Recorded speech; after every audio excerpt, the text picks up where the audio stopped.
22-də cavab olur A variantı. Bizim müəlliməmiz aparır bizi muzeyə once a month, ayda bir dəfə. 22-də cavab olacaq A variantı. 23-cü testdən davam edirəm. It is good, yaxşıdır, nöqtələr, with my friends at class. Dostlarımla nəsə etmək dərsdə.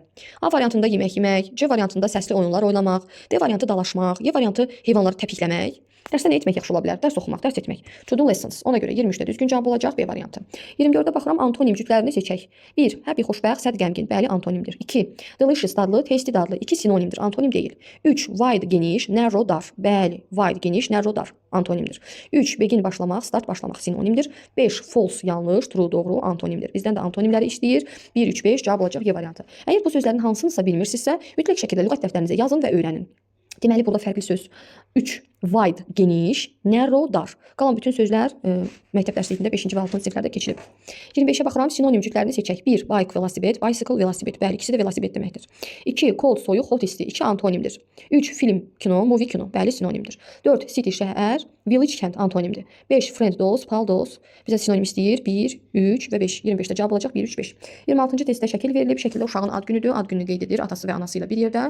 Mən bu şəkildə yazmışam. Siz necə istəyirsiniz o şəkildə yaza bilərsiniz. Əsas diqqət eləməli olduğumuz nüans odur ki, qrammatik səhvlər etməyək, hərf səhvləri etməyək ki, biz müsiflərdən tam bal ala bilək. Başlayıram. This is Laura. Bu Lauradır. Today is her birthday. Bugün onun ad günüdür. She looks very happy because her mother Rebecca makes her favorite cake for her birthday. O çox xoşbəxt görünür çünki onun maması Rebecca ad günü üçün onun sevimli tortunu hazırlayır. Today she is 5 years old. Bugün o 5 yaşındadır. Her father puts 4 candles on the cake. Onun atası şamın üstünə 4 dənə şam qoydu. She blew the candle out. O şamı üfürdü. Blow out sözü üfürmək. İndi mən burada təsadüfən 5-4 yazmışam, amma maraqlı olardı ki, şəkildə 4 şam qoyubsa uşağın yaşında da 5 yox, siz 4 yazın. Mən 5 yazmışam, siz 4 yazın. Onun atası tortun üstünə 4 şam qoydu. Deməli şamı üfürdü. They cut and eat the cake together. Onlar birlikdə tortu kəsdilər və yedilər. It is very delicious. O çox dadlıdır. Laura thanks to them. Laura onlara təşəkkür edir. 26-da mətni bu şəkildə. Mətn haqqında çox qısaca bir məlumat da verim. Mətni tərtib edirsinizsə, əgər cümləni indiki zamanda başlayırsınızsa, bütün cümlələri indiki zamanda davam edin. Yox, cümləni keçmiş zamanda ifadə edərək başlayırsınızsa, məsəl üçün əgər deyirsinizsə ki, keçən həftə Lauranın ad günü idi, onun atası və anası ona tort bişirmişdi.